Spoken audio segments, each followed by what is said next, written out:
Muy buenas tardes, estimados radioescuchas. Un gusto estar con ustedes una vez más en este su programa Futuro en Acción. Este es un programa pregrabado. Vamos a conversar hoy con mi querido amigo Omar Vargas. Él es un ejecutivo que trabaja hace muchos años en el sector de seguros, pero no hablaremos con él en general en el tema de seguros, sino sobre su visión de lo que pasa en este complejo país que vivimos y también en este complejo mundo en el que hoy vivimos. Y Omar, quería comenzar por eso, porque realmente parece que este mundo se vuelve un poco loco. Tenemos ahora múltiples guerras funcionando al mismo tiempo. Está la guerra de Ucrania con Rusia, el problema de Israel con Palestina y ahora un nuevo frente también de Israel, donde aparentemente también entran otros países, se están metiendo otros países como Estados Unidos, con Irán, a propósito pues del desarticular el plan nuclear de ese país, que se lo acusa también de financiar el terrorismo hace muchos años. Pero en todo caso, todos estos frentes confluyen. El Ecuador es un país minúsculo con respecto a toda la geopolítica mundial. Y en ese entorno, ¿cómo tú crees que se dan las cosas y cómo crees que el Ecuador, teniendo este poco peso específico que tiene, debe navegar las aguas en la mejor forma? Sí, bueno, un gusto, Giovanni, y Radio Escuchas, estar con ustedes. Efectivamente, el Ecuador, desafortunadamente, en este concierto geopolítico no pinta absolutamente nada. Somos un país pequeño de 18 millones de personas, y muchas veces es preferible no pintar, o sea, no estar, y hoy con la multipolaridad que se genera en el mundo a raíz de digamos, de la caída del muro de Berlín, donde originalmente aparentaba que una sola potencia, desde el año 80 como única potencia en el mundo, a raíz de los conflictos en Medio Oriente, digamos, la fortaleza y la relevancia que comienza a tomar los países del mundo árabe, del mundo islámico, y obviamente la fortaleza económica y militar china. El mundo hoy es un mundo multipolar, y esto de alguna forma también desestabiliza un poco, más que desestabiliza, uno dejaría este mundo de ser un poco más predecible, ¿verdad? Porque uno tiene que navegar ahora antes era mucho más fácil navegar, digamos, o sea, o te alineabas con Estados Unidos, o te alineabas con la Unión Soviética, o eras neutral, ¿sí? Y ya sabes, Estados Unidos era tu principal socio comercial, por ahí algo hacías con la Unión Soviética, o a través de la Unión Soviética con sus proxies, con sus países aliados, y más nada. Ahora con la multipolaridad, ¿verdad? Y con el estrés de esa multipolaridad, navegarlo necesita mucha habilidad porque hay muchos polos. Está la Comunidad Europea con un bloque de más de 550 millones de personas y que se está rearmando un poco. Lo positivo y lo negativo de la entrada de Trump es que Trump frontalmente ya desde el año 2016 dijo: necesito que la OTAN, que los países europeos fondeen mucho más la OTAN. Al principio no le pararon mucha bola, como decimos coloquialmente. Ahora sin duda lo van a comenzar a hacer, y se está despertando finalmente de nuevo la Comunidad Europea. Todavía no con un liderazgo fuerte como era antes. Tenías liderazgos importantes de François Mitterrand, Jacques Chirac en Francia, los mismos liderazgos de la Unión Soviética, los liderazgos de Reagan, del mismo Clinton en su momento. En Europa no hay un liderazgo fuerte. Sin embargo, digamos que esto les va a ayudar a generar un mayor liderazgo. Entonces el Ecuador, en este mundo multipolar, ¿verdad? Tiene que navegar con bastante cautela, porque si te haces mucho de los Estados Unidos, puede ser que te venga encima China. Si te haces mucho de los Estados Unidos, puede ser que te venga encima Rusia. Y el presidente actual tiene intereses, también inclusive su familia tenía intereses en Rusia por el tema del banano y por el tema de Ecuadorian Line. Es conocido, pero bueno, creo que ha manejado este gobierno bastante bien la parte diplomática. Digamos que en el concierto mundial se ha manejado hasta ahora de manera aceptable, tanto con Estados Unidos como Rusia, como con China. Y aparentemente no hemos tenido mayor repercusión digamos, por esta por esta, creo yo, buena, digamos, eh, buena actuación de las relaciones exteriores ecuatorianas. Pero hablando de liderazgo y del funcionamiento de la política, una de las preocupaciones que yo tengo es que estamos hoy en día ausentes de líderes que puedan servir de ejemplo para las naciones, porque tú mencionaste algunos líderes históricos importantes, Ronald Reagan en su momento, Jacques Chirac, Konrad Adenauer en su momento en Alemania, y así te puedo nombrar una lista del siglo XX de líderes que dejaron una huella importante, que se plantaron como grandes defensores de la democracia, de los principios republicanos, etcétera. Pero hoy en día se vive un deterioro de la política en general, inclusive en países que para nosotros eran referentes, en países occidentales, en países de lo que llamamos hoy el primer mundo, que ya sufren graves deterioros y además también un efecto polarizante, radical, donde si tú eres o de un lado, de un extremo o del otro extremo, pero no hay nada en la mitad. Y el un lado odia al otro lado y no se sientan a la mesa, digamos, a buscar algún frente común para poder sacar adelante sus países. Entonces, en ese entorno y en un entorno donde también se ve un deterioro en cuanto a corrupción, mira lo que está pasando en España, con toda una larga lista de denuncias de corrupción de personas muy cercanas a Pedro Sánchez, al presidente del gobierno español, y sin embargo no pasa nada, porque como están los votos, hay un candado de votos que no logran conseguir los votos para poder pedir una censura, entonces independientemente de cualquier escándalo, sigue simplemente el mismo gobierno y lo que se ve es una estela digamos, de corrupción y de intereses que no están alineados con lo que más conviene al país. Entonces, en esa ausencia que te digo de referentes, en esa ausencia de de liderazgos importantes que den buen ejemplo, que emitan un aroma a principios, a valores, que es como se veía en cierto momento en el siglo XX, ¿cómo rescatar esto, Omar? Bueno, en España, realmente lo que está viviendo España es justamente la consecuencia de esa parte del liderazgo del contrapeso natural que tiene el PSOE, que es el PP. O sea, en las últimas elecciones, Feijóo, que fue, digamos, elegido como el candidato a presidente del gobierno español, pese a que es una, digamos, una monarquía parlamentaria, ¿no? España. Este, yo creo que la falta de liderazgo, justamente la falta de presencia, la falta de visión clara y fortaleza con relación a principios de Feijóo hizo que el ciudadano común votara o siga votando por el PSOE, no por el PP, y eso generó que el PP no tenga los votos suficientes, pese a que ganó las elecciones. ¿Sí? El PSOE aprovechó esto, pactó con los separatistas vascos y los separatistas digamos, catalanes, Alanes. y están en el lío, en el lío. Y justamente por la falta de liderazgo en el PP. Y yo creo que lo que está pasando hoy entre el conflicto, digamos, iraní-americano en ese eje, es también, creo yo, una falta de liderazgo dentro de Irán porque a raíz de la muerte de Ayatollah Khomeini, que digamos que llegó al poder en el 79, que era una figura tan importante, tan fundamental para la teocracia iraní, que de alguna forma, digamos, fue el que finalmente termina deponiendo a Reza Pahlavi en el 79.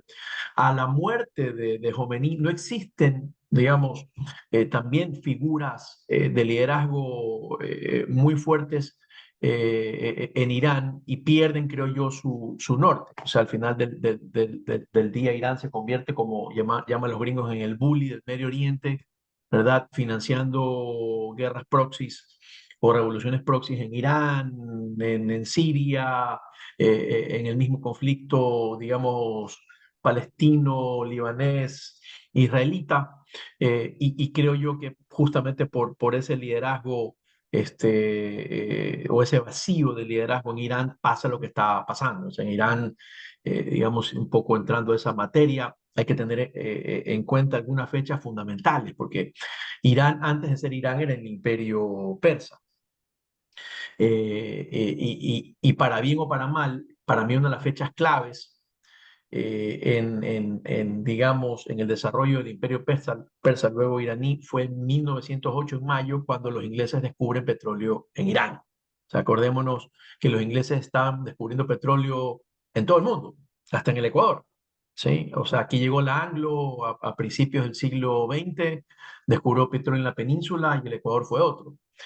En eso, y también, digamos, los iraníes, justamente por ese legado del imperio, de los imperios persas y de la religión musulmana chiita, que eso es otro problema que tienen allá. Los musulmanes están divididos en los chiitas y en los sunitas y es impresionante, pero eso genera una marcada división en países como Irán, Irak, que son de mayoría chiita, versus Arabia Saudita y otros países de los Emiratos que son de mayoría sunita. Los unos son mucho más, los chiitas, digamos, mucho más teocráticos y de una sola línea. En su momento, cuando muere el profeta, los chiitas decían, no, hay que dejarle legado a la familia del profeta, y los sunitas decían, no, el consejo ha llegado a un consenso y sin duda la figura más fuerte luego de Alá era, no recuerdo exactamente el nombre, del patriarca. Entonces, desde ahí, más lo del petróleo, más toda esta polaridad digamos, unipolaridad o bipolaridad que ha existido en el siglo XX fue lo que desembocó o lo que ha desembocado la última invasión nuclear o la última, digamos, ataque, no, perdón, no, el último ataque de los Estados Unidos a Irán, ¿no? A veces uno piensa que el petróleo es una bendición, pero acaba siendo una maldición, ¿no? Porque donde todos estos países de Medio Oriente que en su momento no tenían ingresos hasta que se descubrió el petróleo y el gas, y luego se volvieron algunos de ellos países muy ricos, pero también se cambiaron cosas en algunos de ellos, no en todos, porque otros han aprovechado bien esa riqueza, en países impulsores de la violencia, impulsores del terrorismo, impulsores de todos estos grupos, ¿no? Entonces, a veces, y aquí mismo en Latinoamérica y en Ecuador, el Ecuador antes del petróleo que apareció en forma fuerte en el oriente, en los 70, en la Amazonía, era un país más tranquilo, más agrícola, más basado en la agricultura, y luego pues entró el petróleo y entró el dinero a borbotones y hemos tenido toda una serie de eventos que nos han convertido en una montaña rusa donde ha habido ciclos buenos, ciclos malos, pero creo que más malos que buenos. La corrupción explotó y toda una serie de cosas que arrancaron a raíz de esa época. Pero volviendo digamos, cambiándonos un poco nuevamente hacia el Ecuador, en esas aguas turbulentas que yo te preguntaba, tú decías, bueno, a veces mejor es no hacer mucha ola, sobre todo porque el Ecuador no tiene un peso específico y mejor y mejor es no buscar alinearse a un bando.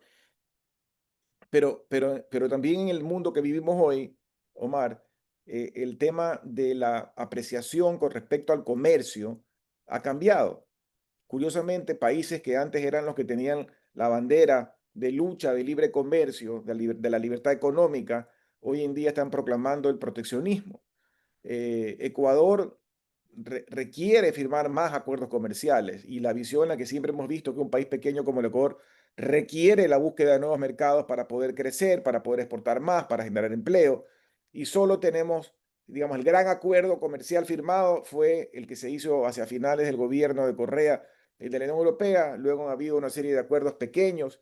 Nunca se hizo el acuerdo grande con los Estados Unidos porque lo boicoteó Correa con su gente cuando pudo haberse hecho en la época de Lucio Gutiérrez y la historia tal vez del Ecuador fuera distinta.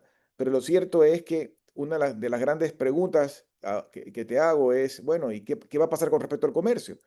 Porque nos gustaría, nos interesaría hacer alguna suerte de acuerdo comercial y de inversiones con Estados Unidos, pero parecería que en la visión de los Estados Unidos de hoy eso no cabría, ¿no? Sí, y eso tiene origen también, ¿no?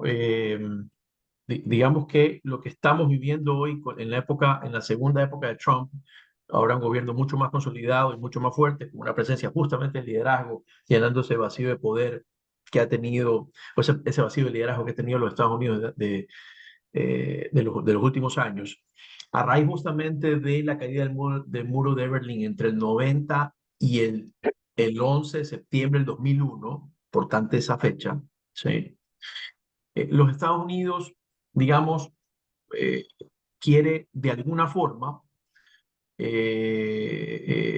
específicamente a través del gobierno demócrata de Clinton, ¿verdad? Recordémonos que en esa época los demócratas de alguna forma tratando de separarse de los republicanos y del establishment republicano digamos, el intervencionismo, los demócratas dicen, bueno, ¿de qué forma podemos influir en América y en el mundo, especialmente América, sin llegar a las locuras de los enclaves bananeros digamos, que había en Centroamérica, ¿no? Entonces, obviamente, se firma el famoso NAFTA como punto de partida, que es el Tratado de Libre Comercio entre Canadá y México, y luego vienen todo el resto de tratados de libre comercio con Latinoamérica. Pero llega un punto de quiebre, Giovanni, que es el 11 de septiembre del 2001. Y ahí es cuando los Estados Unidos, tal vez con justa razón, pierden los papeles, ¿verdad? Y comienzan a ver simplemente ya no hacia Latinoamérica o hacia América, sino hacia el Medio Oriente. Primero por razones, digamos, de defensa nacional, luego por razones de estratégicas, y es cuando muchísimas cosas se comienzan a distorsionar. Ahora, Trump o la política de Trump no es una, digamos, los republicanos, la gente que votó por Trump sabía que esto venía. Trump fue un demócrata frustrado que no cree en el libre comercio, ¿verdad? Que es de la vieja data, digamos, un populista que cree que el desmantelamiento de las plantas de manufactura de todo tipo de los Estados Unidos causó y sigue causando la crisis social que vive. Y él cree que esto vino por diseño, justamente para un poco terminar con los valores americanos. Lo que creo que Trump, digamos, deja a un lado, desde el punto de vista histórico y obviamente también por intereses, es que la manufactura en los Estados Unidos fue exportada por los Estados Unidos a Japón. Sí, acordémonos el famoso Kaizen, el famoso TQM, el Total Quality Management. ¿Quién lo funda? Lo fundan americanos. Y los japoneses lo toman y lo absorben, ¿verdad? En sus plantas de manufactura de autos.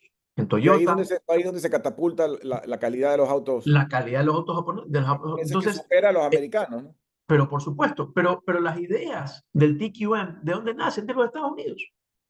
De los Estados Unidos. Y entonces, eh, eso sin duda, en ese concierto, más allá de que nos guste o no nos guste lo que está haciendo Estados Unidos, creo que el Ecuador puede aprovechar mucho, porque ya Ecuador tiene firmado un tratado de libre comercio con China, Correcto. antes del gobierno de Trump. Eh, Que además ya es el segundo objeto comercial de Ecuador. Ahí Estados Unidos sigue siendo el primero, entiendo. China en segundo comercio, en en comercio. comercio, Correcto. pero en inversiones, y por eso también mencioné el tema de la multipolaridad, Giovanni, porque el segundo país con mayor cantidad de inversiones en Ecuador es España. Sí, claro, habrá que ver luego con la salida de Movistar si ese tablero cambia, ¿no? Porque Movistar acaba de ser vendida a una multinacional, entre comillas, suiza, que es Tigo. La semana antepasada ya se formalizó el acuerdo, y ahí hay una infraestructura importante, ¿verdad? De redes, de infraestructura de telecomunicaciones regada por todo el país.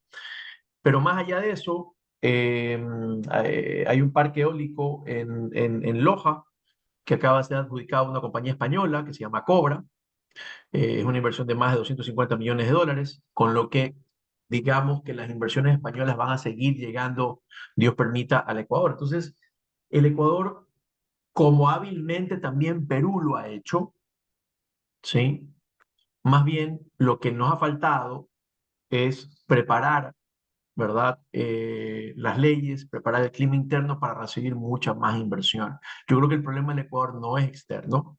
El problema de Ecuador, 90 o 95% se Es genera interna. de manera interna. Sí, Eh, Yo leía, estamos grabando este programa el día domingo y hay un editorial hoy, domingo 22, que habla justamente de unas palabras de un prestigioso economista que dicen que básicamente el problema del Ecuador es que el Ecuador consistentemente se autoflagela, autosabotea. se autosabotea, ¿no? Y yo coincido contigo que el problema más que nada es un problema interno porque el Ecuador ha vivido una lista larga de incoherencias. Por darte un ejemplo, nosotros sufrimos permanentemente déficits fiscales, a pesar de que hubo momentos en que estábamos mucho mejor y teníamos casi superávit fiscal, en momentos que se manejaba la economía con una responsabilidad mucho más alta. Pero teniendo este hueco fiscal, tú ves que se siguen emitiendo leyes que pueden sonar muy bonitos, que pueden ser muy justas, que pueden ser muy necesarias, que brindan beneficios, pero que tienen costos que no se pueden afrontar porque no hay el dinero. Entonces tú sigues profundizando el déficit, generando más compromisos de gastos en una economía que no lo puede soportar, No lo puede absorber, que claro. no lo puede asumir. Entonces, ahí te pongo un ejemplo de muchos que están listados en ese editorial que implican de que el chip mental del Ecuador no se ha cambiado. Yo no digo que no se den beneficios, ojalá pudiéramos tener los beneficios sociales que tienen los países nórdicos, pero los países nórdicos tienen la billetera, tienen las reservas para darlos. El Ecuador quiere dar beneficios de país nórdico cuando no ha resuelto su problema interno fiscal. Entonces, ahí hay un problema mental, hay un problema de autosabotaje que no logra resolverse, Omar. Y eso viene también, Giovanni, o sea, obviamente, eso tiene muchos años, tiene mucha data en el Ecuador, pero eso también, digamos, esa mentalidad también está reflejada en la Constitución, porque por Constitución tenemos que aumentar los presupuestos del sector educativo y del sector de la salud permanentemente, año a año, o sea, inclusive por un diseño constitucional. Y es por eso que yo aspiro que si bien es cierto el gobierno un poco ha frenado su deseo, porque ahora tiene mayoría en el Congreso, de hacer la reforma constitucional profunda a través de una asamblea constituyente, eh, ojalá que esa idea digamos, se profundice, porque como bien tú lo dices, es un tema metido en la cultura ecuatoriana, y de hecho la constitución ecuatoriana es reflejo de esa cultura, y yo creo que hay que sacarlo de la Constitución, o sea, el incremento permanente de los presupuestos, claro, en sectores sensibles sociales y económicos, pero por diseño están en la Constitución, y eso genera también una camisa de fuerza del gobierno, y de alguna forma lo que quiere el gobierno es tratar de expandirse en otros sectores, entiendo, pero creo yo que una reforma constitucional profunda es lo que también podría ayudar a ir en ese camino, ¿no? No, y siguiendo con estos ejemplos absurdos, otro de los mitos y leyendas que se repiten en el Ecuador y que no logran cambiar el chip mental es el no entendimiento del problema de los subsidios, porque se cree que estos subsidios están siendo realmente generosos con la población y lo que no saben es que realmente están creando más perforaciones en el casco del barco. Y te nombro dos, que son los dos grandes elefantes en el cuarto, como decía el otro día una prestigiosa entrevistada, que son el subsidio a los combustibles, tema de larga data, y el subsidio que se explota, digamos, más en la época de Correa con respecto a los pagos que tiene que hacer el gobierno por seguro social. Entonces, solo en esos dos rubros, si tú los lograras parcialmente eliminar, sobre todo el combustible puede ser focalizado, puede tener pues de todos modos un costo razonable para que no se perjudique la población más pobre del país, pero se puede reducir significativamente. Solamente con esas dos acciones tú puedes solventar o resolver por lo menos el 70-80% del problema del hueco fiscal del Ecuador. Y bueno, sin duda, eso es un costo político que hoy el gobierno, desde el punto de vista de poder político y poder, por lo menos, popularidad, podría afrontar. Ahora, ¿qué va a pasar? O sea, desde el 12 de junio, la fecha, y habrá que ver cómo abren los mercados de futuros de petróleo mañana. El precio del barril, el WTI ha subido de 66 a casi $77 por barril. Entonces, por un lado, los ingresos fiscales aumentan, pero por otro lado, los ingresos de los subsidios también aumentan, porque nosotros importamos, creo yo, el 70% de la gasolina, perdón, que se utiliza para combustible en el país. Entonces, habrá que ver, porque sin duda Irán en este conflicto, o sea, cómo influencia la guerra en el conflicto, porque ya Irán ha amenazado con cerrar el estrecho de Hormuz, donde pasa el 30 al 40% del petróleo del mundo. Eh, y entonces esa expectativa de posible cierre probablemente haga que mañana los mercados, digamos, abran mucho más alto de 75, $77 por barril. Entonces, esa parte, y ese es el problema del Ecuador, ¿no? Cuando hemos tenido de alguna forma también la oportunidad popular de hacerlo, tenemos temas exógenos. Es por eso que, digamos, lo que de alguna forma indirectamente se está promoviendo en el Ecuador, que es el crecimiento del sector externo privado, los últimos 20 años, es la solución. O sea, 20 años atrás, el PIB del Ecuador, que es 105.000, $110.000, $110.000 millones, no tenía tanta influencia el sector camaronero. Hoy el sector camaronero representa 7 a 8 puntos del PIB. No había tanta influencia del sector bananero, no había tanta influencia del sector de flores. Por ejemplo, hace 10 años o hace 15 años me parece que el Ecuador exportaba $400 millones de flores al mundo, hoy exporta $1.000 millones de flores. El cacao, por algunos temas coyunturales de política de la Comunidad Europea más climáticos, el cacao también ha subido. Entonces, también lo que hay que hacer es promover, sin duda, mucho más las exportaciones privadas. Esperemos que el, el, el, la parte de minería comience a generar mucho más de lo que está generando ahora, que en algún momento se convierta en el 10% del PIB, tenga un peso del 10% del PIB, ahora me parece que está en el 2-3%. Entonces, si es que ya en algún momento la minería se comienza en el 10% del PIB y el resto de temas privados se convierte en un 50-60%, ya en teoría podríamos dejar de ser una economía petrolera. Hoy seguimos siendo desafortunadamente una economía petrolera. Vamos a irnos a un corte breve y regresamos para seguir con este interesante diálogo.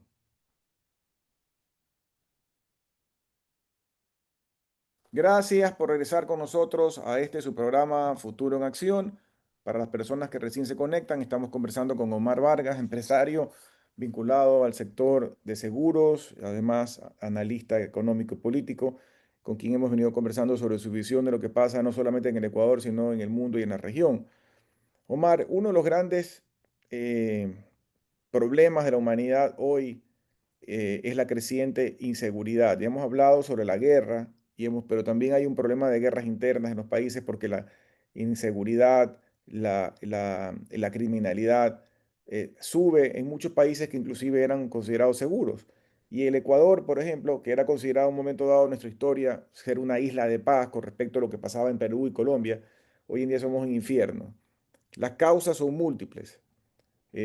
Algunos hablan de que esto pues es consecuencia de la pobreza y la desigualdad, otros que se refieren pues a la destrucción de las instituciones, a la debilidad del Estado.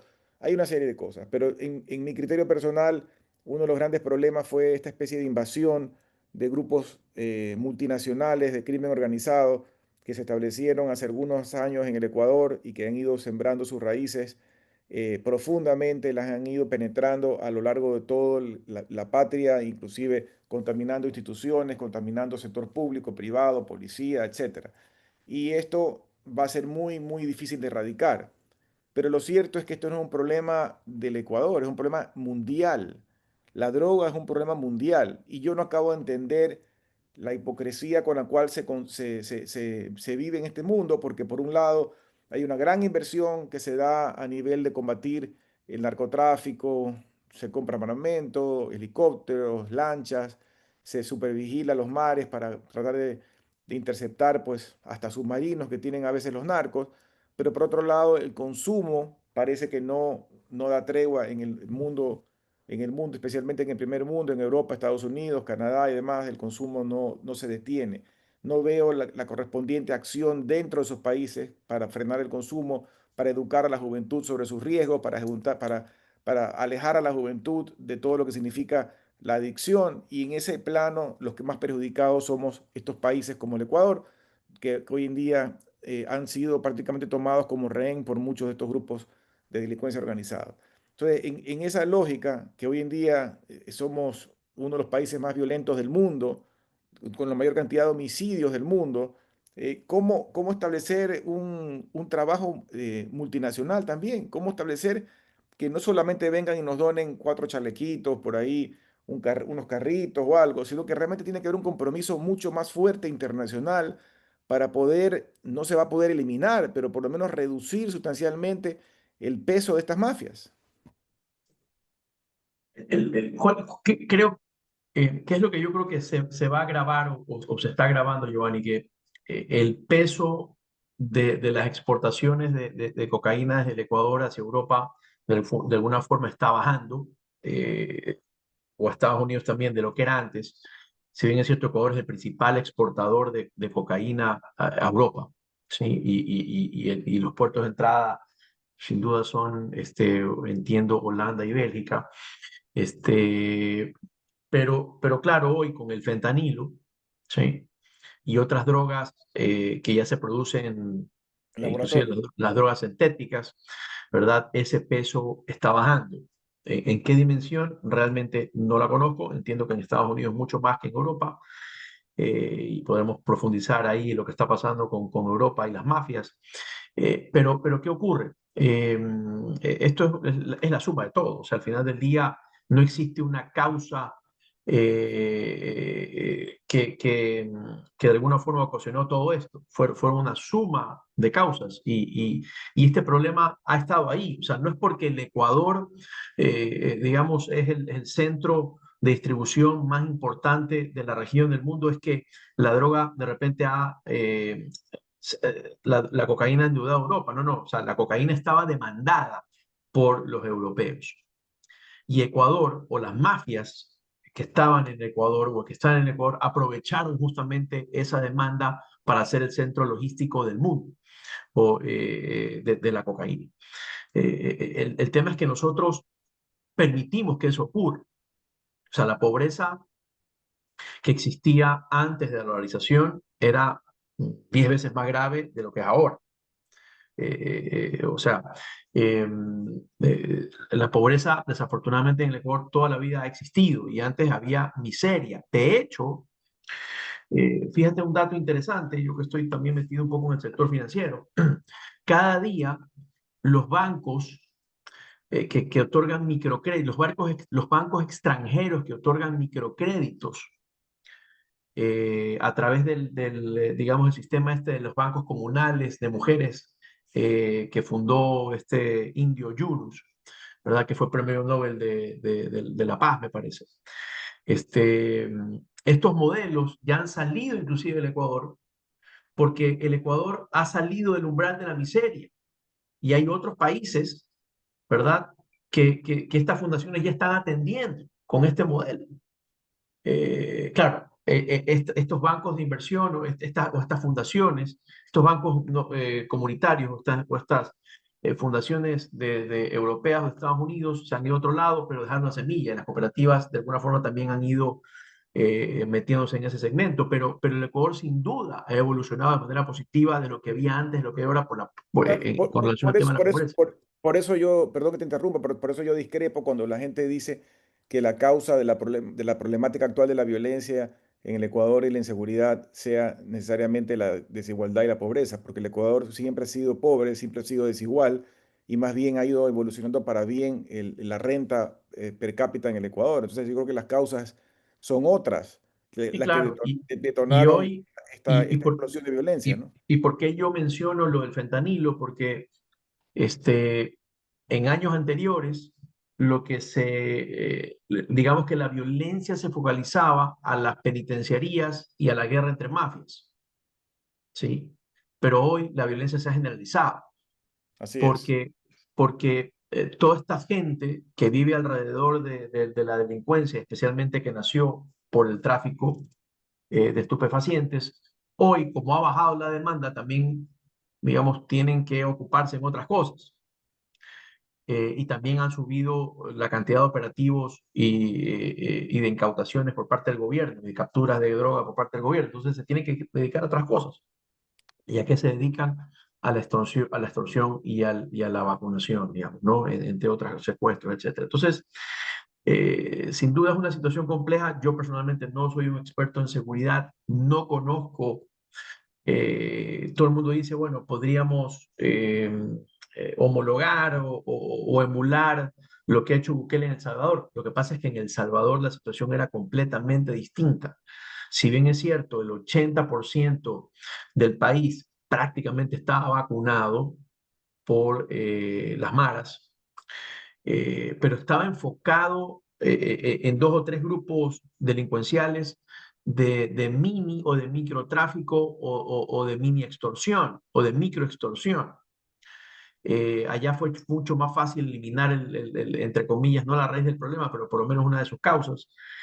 Acá es un problema mucho más parecido al de México, pero con un agravante, ¿sí?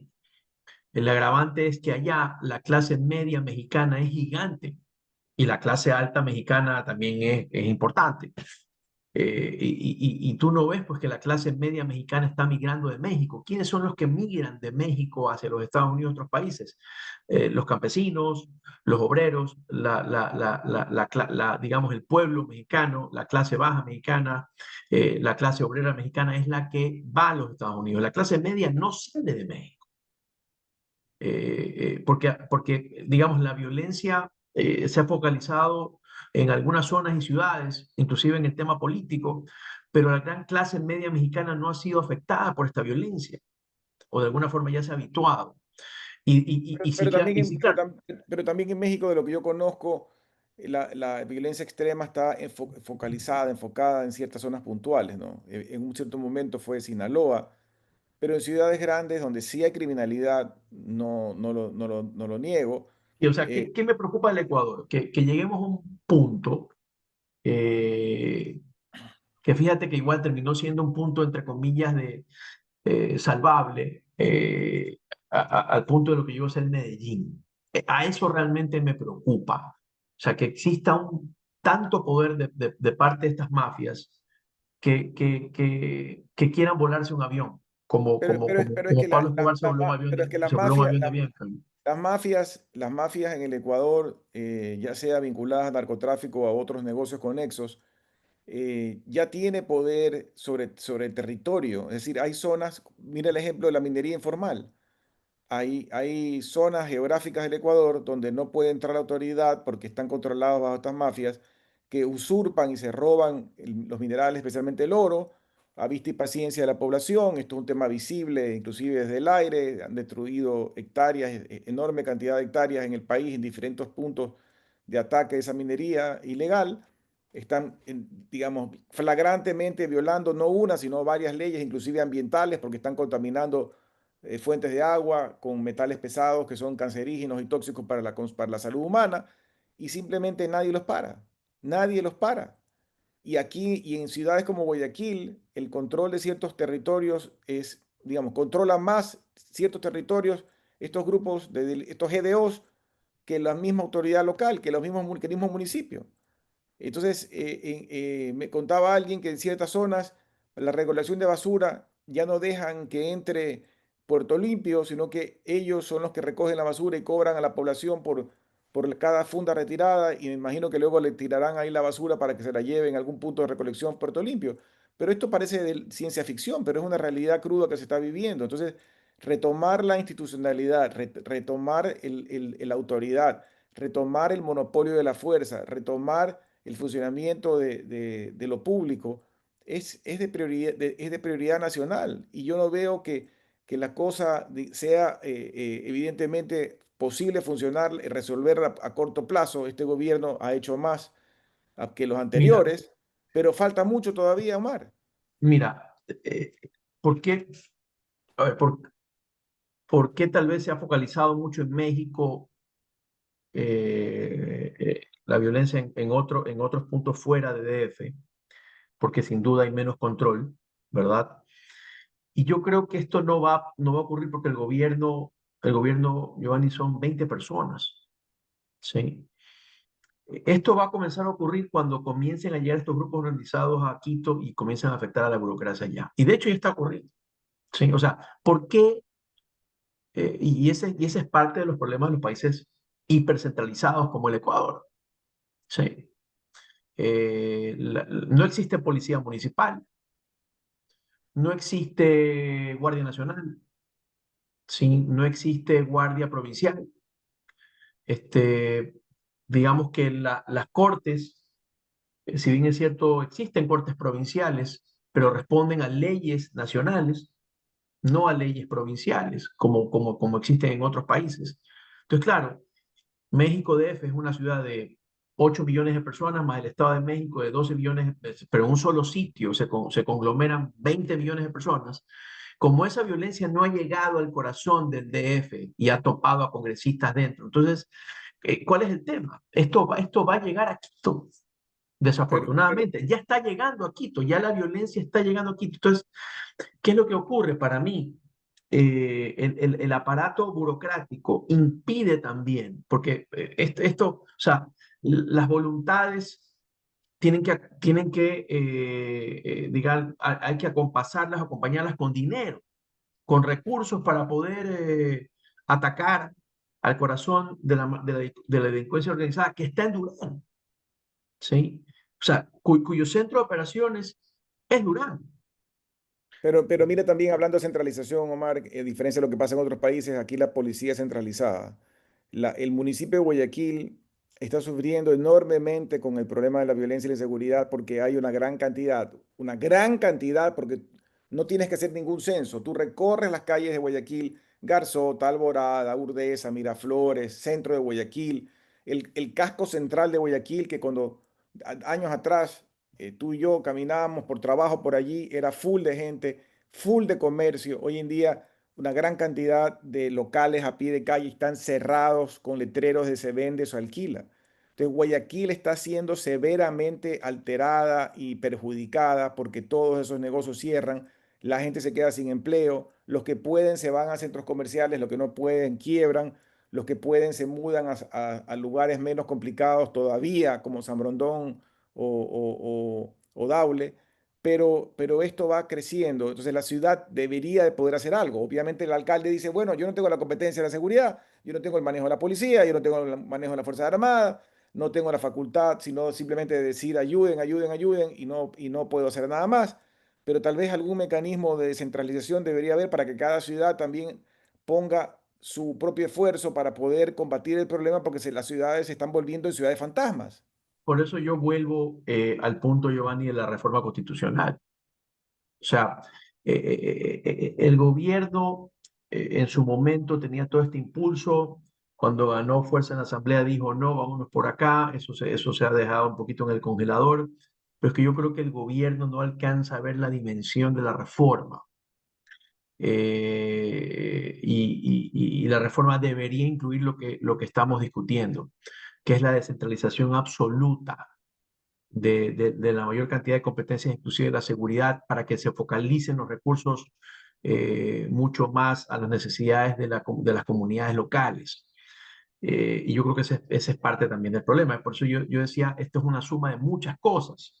La pobreza, esto es un discurso ya repetido, las desigualdades siempre van a existir, las grandes diferencias con algunas formas de pensamiento es la forma en que uno aborda estas desigualdades, ¿no? Y sin duda una debe ser la reforma constitucional y una descentralización absoluta inclusive de la seguridad. Omar, nos quedan 5 minutos y regresemos a la parte productiva. El Ecuador tiene una vocación productiva agrícola, agroexportadora, acuícola. Sin embargo, la lista de los top 10, de los top 10 productos de exportación siguen siendo más o menos la misma. El Ecuador debe de inventarse, debe de inventar nuevos sectores que ojalá generen $1.000 millones cada uno, en exportaciones y no se ven nuevos sectores de ese tamaño hace mucho tiempo. Tú mencionaste las flores. Las flores tienen en la lista mucho tiempo y lo que han hecho es evolucionar. El cacao también. El camarón desplazó al banano y lo dejó tachuela. Pero necesitamos reconvertir más al Ecuador en vez de estar hablando tanto de la política. Ojalá que los periódicos, en vez de estar llenos de sangre por la violencia, llenos de noticias torpes de la política, estuvieran llenas de noticias sobre nuevos temas productivos, nuevas oportunidades, nuevas inversiones agrícolas, nuevas inversiones industriales, nuevas inversiones acuícolas, inventos, desarrollos innovadores, negocios de servicios. Esas noticias no se ven casi en el Ecuador. ¿Cómo volcarnos nuevamente, mirar hacia adentro, hacia la parte de volvernos un país mucho más productivo en todo sentido? Mira, lo primero es, repito, creo yo, una reforma constitucional, pero en lo que podamos a nivel de leyes que se pueda reformar, inclusive con la nueva constitución, bajar la carga burocrática, la carga de trámites, la carga impositiva y el gobierno más bien está fomentando más impuestos. ¿Sí? Yo creo que por ahí va el asunto. Yo no creo que haya mucho más. Fíjate, con relación al tema de seguridad y a la parte de diversificación, hace años, yo te diría, creo que esto fue en el año 2000, entre los años 2006 y 2010, un empresario de pesquero de Manta montó una especie de granjas en el mar para fomentar, digamos, la cría de una especie en unas granjas marinas, o sea, Con en alta jaulas mar. de maricultura. Exactamente. ¿Y qué pasó? Se robaron, o sea, se robaron las especies, ¿no? Eh, en México está volviendo, me parece en Baja California, no recuerdo exactamente el nombre de esta especie que estaba en extinción, hasta que unas empresas de maricultura, de hecho ahí trabaja un ecuatoriano, comenzó en Baja California, en ese golfo, ¿no? Que está en ese golfo entre Baja California y México continental. Están ahí granjas de maricultura, gaulas de maricultura, y están reintroduciendo las nuevas especies depredadas. Y poco a poco van a ir exportando eso. Eh, Esa es una alternativa. Lo que pasa es que el camarón de alguna forma ha sido tan bueno con nosotros que es como que los empresarios se han enfocado en una sola alternativa, ¿verdad? Eh, y no han querido diversificar porque ya suficiente tienen con la pelea mundial y el tema de los costos. De hecho, el Ecuador es un país dolarizado que desde el punto de vista de competitividad con otros países más bien lo ha hecho a través de la eficiencia y la productividad. O sea, de hecho, el Ecuador de camarón es espectacular. O sea, creo que la mayor tecnología de camarón en el mundo está en el Ecuador, en toda la cadena de valor. Eh, Pero el camarón es una excepción porque ha sido el que ha añadido tecnología, innovación, ha generado valor agregado, y que no lo han hecho otros sectores, por lo menos en la misma medida. Mira, Y solo, yo creo que el café, mira, ¿cuál es el tema del retail? Sí, porque ese también es otro problema. Yo recuerdo un gran amigo mío hace algunos años, intentó posicionar una marca de chocolate con una misma marca de banana, ¿ok? Claro, él decía, ya la marca de banano está posicionada, tengo los canales, vamos. Pero las inversiones en posicionamiento de la marca eran tan grandes que hacían inviable, digamos. la Entonces, entrada. el chocolate francés, Pero suizo, etcétera, o el eh, americano están tan bien no- posicionados no- que es difícil entrar nos en las queda grandes solo, competencias. Omar, nos queda solamente un minuto, pero yo quiero volver al tema del chip mental, porque estamos viendo casos específicos, pero en general el problema es interno, es esta cultura del Ecuador que, como decíamos al inicio, casi que es autodestructiva. Tenemos que cambiar el modelo del Ecuador. Y eso es algo que yo todavía no siento que estamos embarcados en eso. No quiero tirarle el lodo, digamos, a la gestión de este gobierno que ha tenido la valentía de enfrentar una serie de monstruos que heredó, pero digamos, independientemente de quién esté de turno como presidente, nos falta como país hacer esta revolución cultural que construya un nuevo modelo de país. Sin duda, y esto, Giovanni, también es un llamado a las nuevas generaciones que ya están entrando al poder. O sea, de hecho, Novoa todavía no cumple 40 años. Él sin duda es una generación distinta a la tuya y la mía. Nosotros todavía creo que tenemos mucho por dar como generación. Sin embargo, creo que tenemos que trabajar en conjunto con la nueva generación, que ojalá que tengan los arrestos suficientes como para llegar. O sea, repito, yo creo que la decisión más importante que puede tomar este gobierno, y si tiene el Congreso de lado, es la reforma constitucional profunda, que sin duda puede ayudar al cambio de mentalidad. Yo creo que el ecuatoriano en general tiene la mentalidad. Sí, yo ahora que estuve pues de viaje, conocí a muchos ecuatorianos en Europa que están triunfando. Conozco a Por mucha gente supuesto, en los Estados Unidos que está triunfando. Hay muchísima inversión ecuatoriana en otros países que no la conocemos, correcto. y que efectivamente tiene que volver. Y yo creo que la reforma profunda constitucional es el llamado, ¿no? Bueno, Omar, se nos acabó el tiempo, lamentablemente. Esperemos que toda esa visión, como tú mencionabas, de ecuatorianos que han logrado triunfar en el Ecuador pueda traerse mucho más inversión al país para poder crecer y hacer generar más empleo y convertir, como te decía, ojalá el Ecuador en un país como la Suiza de América. Gracias, Omar, por estar con nosotros. Gracias también a ustedes por acompañarnos una vez más. Que tengan una buena tarde. Nos vemos, Giovanni. Chao, gracias.